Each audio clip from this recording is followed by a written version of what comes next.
மக்களே, மாணவ நண்பர்களே, அனைவருக்கும் வணக்கம். நான் உங்கள் பொன்வேல் பாண்டியன், நடப்பு நிகழ்வுகள் ஆசிரியர். இன்றைய தினத்தில் நம்ம பார்க்க போகிறது மே 12ஆம் தேதிக்குரிய தினசரி நடப்பு நிகழ்வுகளின் தொகுப்பு. மே 10, 11, 2 தினங்களுக்குரிய நடப்பு செய்தியில் கொடுக்க முடியல. சொந்த ஊருக்கு திருநெல்வேலிக்கு வந்ததுனால என்னால் வீடியோ எடுக்க முடியல. கண்டிப்பாக அதில் உள்ள பாயிண்ட்ஸ் எல்லாமே உள்ள நான் ஆட் பண்ணிடுவேன், ஒரி பண்ணிக்க வேண்டியதில்லை. ஆனால் இன்னிலேருந்து அன்னைக்குள்ள நடப்பு செய்திகள் அன்னைக்கு கரெக்டாக வந்துடும். தயவுசெய்து ஃபுல்லாக ஃபாலோ பண்ணுங்கள். நல்ல வீடியோ ஃபுல்லாக பாருங்கள். தேர்வில் வெற்றி பெறுங்கள். நடப்பு செய்திகள் கண்டிப்பாக ரொம்ப யூஸ்ஃபுல்லாக தான் இருக்கும். விட்டுறாதீங்க மக்களே, சரியாம்மா? மே 12 நடப்பு செய்திகள். ஃபஸ்ட்டு நம்ம பார்க்க போகிறது வழக்கம் போல் தலைப்பு செய்திகள். தலைப்பு செய்திகளில் ஃபஸ்ட்டு பாருங்கள், மே 12ஆம் தேதியில் முக்கியமான தினங்கள் இருக்குது. சரி, ஃபஸ்ட்டு முக்கிய தினங்கள். அடுத்து விபிஜி ராம்ஜி திட்டம் ஜூலை 1ஆம் தேதி முதல் அமலுக்கு வர உள்ளது. அதனால் அதை பற்றி கொஞ்சம் கிளியராக இன்னொரு வாட்டி பார்த்துக்கோங்க. எனக்கு ரொம்ப ரொம்ப முக்கியமான திட்டம். அதே மாதிரி இந்த விபிஜி ராம்ஜி திட்டத்திற்கு மாற்றாக, சரி, எந்த திட்டத்திற்கு மாற்றாக அப்படின்னு சொல்லி பார்த்தீங்கன்னா எம்ஜிஎன்ஆர்இஜிஎஸ் திட்டம். அந்த திட்டத்தை பற்றி நம்ம பார்க்க போகிறோம். அடுத்து முக்கியமானது, இந்தியாவிலேயே அதிக எண்ணிக்கையில் சாலை விபத்துக்கள் மற்றும் சாலை விபத்தினால் அதிக அளவு மரணங்கள் நடைபெறும் மாநிலம் எது? சரிங்களா? அந்த பட்டியலை பார்க்க போகிறோம். அதே மாதிரி தமிழக முதலமைச்சர், சரியா, திரு ஜோசப் விஜய் அவர்களுக்கு மத்திய அரசானது Z+ பாதுகாப்பு வழங்கப்படும் சொல்லி அறிவிச்சிருக்கிறாங்க.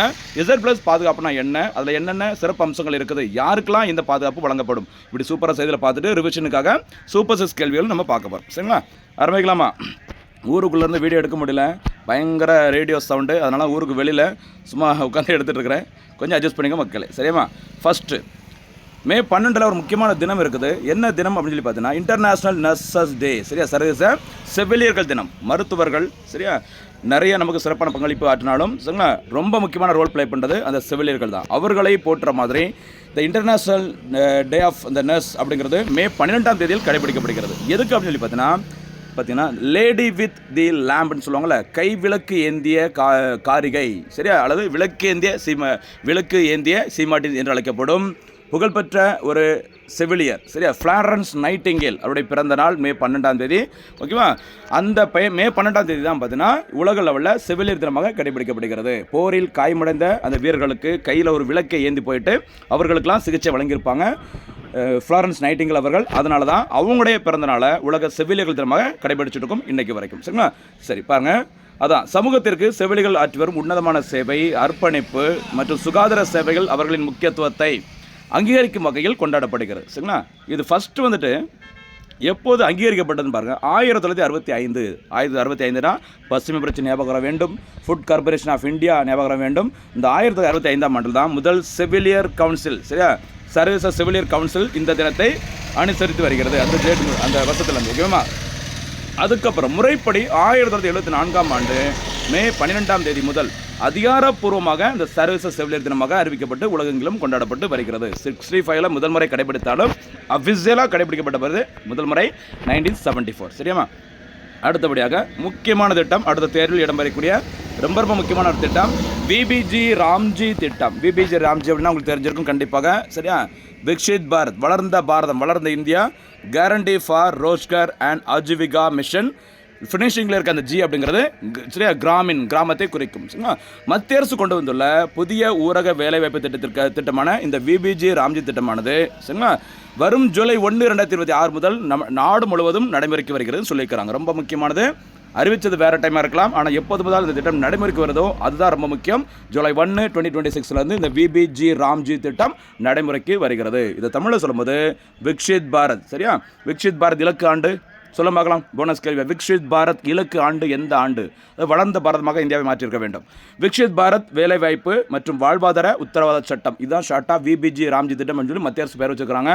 இந்த திட்டத்தின் கீழ், சரியா, இதுக்கு முன்னாடி பார்த்தீங்கன்னா மகாத்மா காந்தி தேசிய ஊரக வேலை உறுதி திட்டம், என்ன பேர்? MGNREGA. சரியா? NREGS. ஓகேமா? ஏ கிடையாதுமா, எஸ். ஓகேவா? Mahatma Gandhi national rural employment guarantee scheme சொல்லுவாங்க. சரிங்களா? இது ஆரம்பத்தில் NREGS, என்ன பேர்? NREGS, national rural employment guarantee scheme அப்படிங்கிற பேரில் தான் இந்த திட்டம் வந்து தொடங்கப்பட்டது. 2005 அதற்கான சட்டம், 6 அந்த திட்டம் தொடங்கப்பட்டது. அந்த NREGSல மகாத்மா காந்திங்கிற பேரை சேர்த்தது 2009ஆம் ஆண்டு. இந்த MGNREGS திட்டத்தின் மூலமாக ஒரு குடும்பத்தில், சரியா, அதிகபட்சம் 100 நாட்கள் வேலைவாய்ப்பு வழங்கப்பட்டு வருகிறது. இந்த புதிய விபிஜி ராம்ஜி திட்டத்தின் கீழ் பார்த்தீங்கன்னா இது 125 நாட்களாக உயர்த்தப்பட்டுள்ளது. சரிங்களா? அதே மாதிரி, சரிங்களா, எந்த மாதிரி பாருங்கள், தற்போதைய இந்த EKYCன்னு சொல்லுவாங்க, நோ யுவர் கஸ்டமர் அப்படி சொல்லுவாங்கள்ல, ஆன்லைன் மூலமாக சரிபார்க்கப்பட்ட அந்த நோ யுவர் கஸ்டமர் அந்த வேலை அட்டைகள் புதிய கிராமின் ரோஜ்கர் உத்தரவாத அட்டைகள் வழங்கும் வரை இது செல்லுபடியாகும் சொல்லியிருக்கிறாங்க. ஓகேவா? அடுத்து நிதி ஒதுக்கீடு. இந்த திட்டத்திற்காக ஒதுக்கப்பட்டுள்ள இந்த விபிஜி ராம்ஜி திட்டத்திற்கு ஒதுக்கப்பட்டுள்ள தொகை 2026-27 நிதியாண்டிற்காக பார்த்தீங்கன்னா 95,692.32 கோடி. சரிங்களா? ஞாபகம் வச்சுக்கோங்க. இந்த மகாத்மா காந்தி தேசிய ஊரக வேலை திட்டம் பார்த்தீங்கன்னா ஜூலை 30ஆம் தேதி வரைக்கும் செயல்பாட்டில் இருக்கும். சரிங்களா? ஜூன் 30ஆம் தேதி வரைக்கும் நடைமுறையில் இருக்கும். ஜூலை 1ஆம் தேதியிலிருந்து தான் இந்த விபிஜி ராம்ஜி திட்டம் நடைமுறைக்கு வருகிறது, மறந்துடாதீங்க. ஓகேவா? இந்த மகாத்மா காந்தி தேசிய ஊரக வேலையுறவு திட்டத்தில் மொத்த செலவும் யாருடன் பார்த்தீங்கன்னா மத்திய அரசோட. சரி, 100% ஷேர் பார்த்தீங்கன்னா சென்ட்ரல் கவர்மெண்ட்டோடது. ஆனால் இப்போ இருக்கிற அந்த புதிய விபிஜி ராம்ஜி திட்டத்தில் பார்த்தீங்கன்னா அந்த நிதி பகிர்வு விகிதம் மாற்றி அமைக்கப்பட்டுள்ளது. மத்திய மாநில அரசுகளின் நிதி பகிர்வு பொதுவாக 60-40. சரியா? மொத்த செலவுகளில் 60% யார் செய்வாங்க? மத்திய அரசு. 40% மட்டும்தான் மாநில அரசு கொடுத்தா போதும்னு சொல்லியிருந்தாங்க. அதே மாதிரி இன்னொரு முக்கியமான நோட் பண்ணிக்கோங்க பாயிண்ட், வடகிழக்கு மற்றும் இமயமலை பகுதிகளில் சரிங்களா உள்ள மாநிலங்களில் இந்த நிதி பகிர்வானது மொத்த செலவில் 90% மத்திய அரசு ஏற்றுப்பாங்க, 10% மட்டும் அந்த வடகிழக்கு இமயமலை பகுதிகளில் இருக்கிற மாநிலங்களில் செலுத்தினா போதும். ஒரு சின்ன ஒரு சலுகை கொடுக்குறாங்க, அங்கே சில தொழில்கள்லாம் பண்ண முடியாது அப்படிங்கிற காரணத்தினால. சரியா? மொத்தத்தில் விபிஜி ராம்ஜி திட்டம் ஜூலை 1, 2026 முதல் நடைமுறைக்கு வர உள்ளது. மகாத்மா காந்தி தேசிய ஊரக வேலைவாய்ப்பு திட்டத்திற்கு மாற்றாக வரப்போகுது. சரி, அதே மாதிரி 125 நாட்களாக அந்த வேலைவாய்ப்பு அந்த நாட்கள் வந்து அதிகரிக்க போகிறேன்னு சொல்லியிருக்கிறாங்க, பார்க்கலாம். சரியா?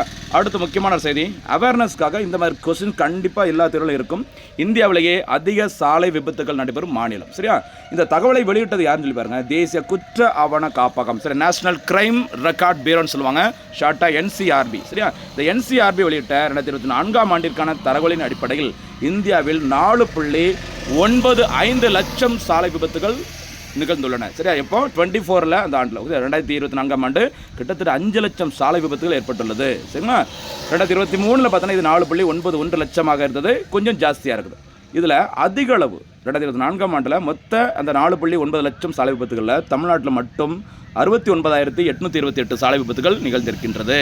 இதன் மூலம் இந்தியாவிலேயே அதிக சாலை விபத்துகள் நடைபெறும் மாநிலம் அப்படிங்கிற ஒரு நியூஸ் பார்த்தீங்கன்னா இப்போ வந்திருக்குது, கொஞ்சம் பார்த்துக்கணும். ஓகேவா?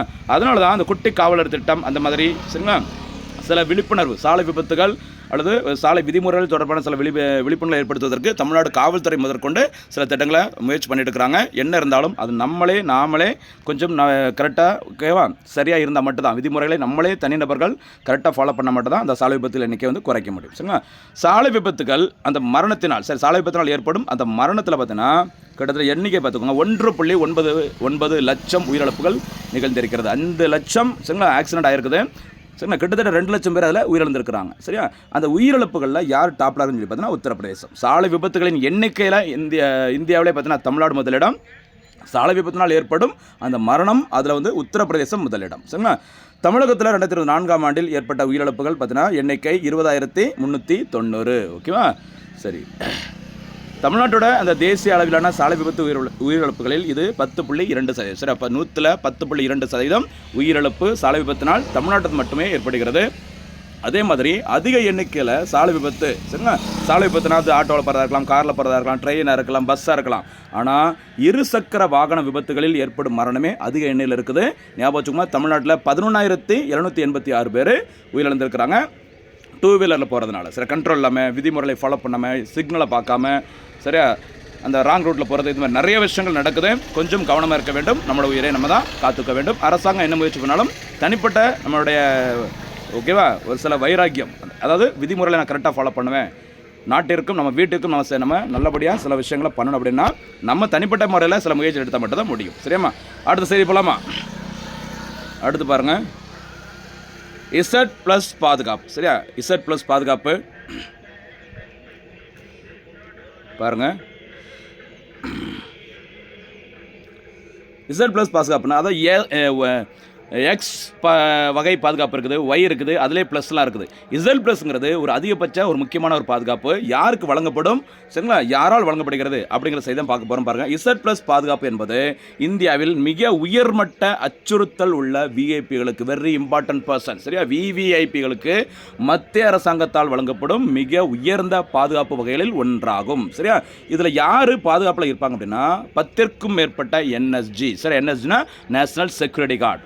சரியா, எனர்ஜி கமாண்டோக்கள் மற்றும் காவல்துறை அதிகாரிகள் என மொத்தம் 55 பேர் பாதுகாப்பு பணியில் ஈடுபடுவார்கள். சரிங்களா, இசட் ப்ளஸ் பற்றி எத்தனை பேர் இருப்பாங்க? 55 பேர். அதில் 10 பேர் மட்டுமே என்எஸ்ஜிலேருந்து இருப்பாங்க. ஞாபகம் வச்சுக்கோங்க. இந்த இசட் ப்ளஸ் பாதுகாப்பானது பொதுவாக யாருக்கெல்லாம் வழங்கப்படும் அப்படின்னு பார்த்தீங்கன்னா, இந்திய அரசாங்கத்தின் தலைவர் பிரதமர், இந்திய அரசின் தலைவர், இந்திய குடியரசுத் தலைவர், மத்திய அமைச்சர்கள், மாநிலத்தின் முதலமைச்சர்கள், உயிருக்கு ஆபத்து அதிகமுள்ள முக்கிய பிரபலங்களுக்கு இந்த இசட் ப்ளஸ் பாதுகாப்பு வழங்கப்படுகிறது. சரிங்களா, இது யாரால் நிர்வகிக்கப்படுகிறதுன்னு சொல்லி பார்த்தீங்கன்னா, இதுவும் கேட்பாங்க எக்ஸாம்பிள், மத்திய உள்துறை அமைச்சகத்தால் தான் இந்த பாதுகாப்பு வசதி வழங்கப்படுகிறது. இது ஏன் இன்னைக்கு நியூஸில் வந்திருக்கு அப்படின்னா, சமீபத்தில் தமிழக முதலமைச்சர் திரு ஜோசப் விஜய் அவர்களுக்கு இசட் ப்ளஸ் பாதுகாப்பு வழங்கப்படுவதாக மத்திய அரசால் அறிவிக்கப்பட்டுள்ளது. அதனால தான் இன்னைக்கு நியூஸ்ல வந்திருக்கு, நம்ம தொகுத்து வழங்கிட்டு இருக்கோம். சரியாமா, நல்லபடியாக பாருங்க, ஃபுல்லாக படிச்சுட்டு இருங்க. இனிமேல் ஸ்பீடாக டக்குன்னு படிங்க. காம்படிஷன் ஹெவியாக தான் இருக்கும். திட்டங்கள்லேருந்து கரண்ட் அஃபேர்ஸ்லேருந்து சப்ஜெக்ட் சம்மந்தப்பட்டது எதுவுமே நம்ம விட மாட்டோம். தொடர்ந்து ஃபாலோ பண்ணுங்கள். நம்ம ஹார்ட் ஒர்க் பிடிச்சினா நம்ம சேனலை சப்ஸ்கிரைப் பண்ணிக்கோங்க, லைக் பட்டனை ப்ரெஸ் பண்ணிக்கோங்க. கேட்குற அந்த சூப்பர் 6 கேள்விகளுக்கும் சூப்பரான முறையில் பதில் சொல்லி ரிவிஷன் பண்ணுங்கள். தேர்வில் வெற்றி பெறுங்கள். இறுதியாக இன்றைய தினத்திற்கான சூப்பர் 6 கேள்வி. முதல் சூப்பர் 6 கேள்வி, உலக செவிலியர் தினம் எப்போது கடைபிடிக்கப்படுகிறது? இரண்டாவது சூப்பர் 6 கேள்வி, யாருடைய பிறந்த நாளில் உலக செவிலியர் தினம் கொண்டாடப்படுகிறது? மூன்றாவது சூப்பர் 6 கேள்வி, MGNRS திட்டம் எப்போது தொடங்கப்பட்டது? நான்காவது முக்கியமான கேள்வி, VBG ராம்ஜி திட்டம் எப்போது முதல் நடைமுறைக்கு வரவுள்ளது? ஐந்தாவது சூப்பர் 6 கேள்வி, இந்தியாவிலேயே அதிக சாலை விபத்து நடைபெறும் மாநிலம் எது? ஆறாவது சூப்பர் 6 கேள்வி, இந்தியாவில் அதிக எண்ணிக்கையில் சாலை விபத்தினால் ஏற்படும் மரணம், அதில் எந்த மாநிலம் முதலிடத்தில் இருக்கிறாங்க? இதற்கான பதில்களை அருமையான முறையில் பதில்களை சொல்லுங்கள். தேர்வில் வெற்றி பெறுங்கள். மீண்டும் சந்திக்கலாம். நன்றி, வணக்கம்.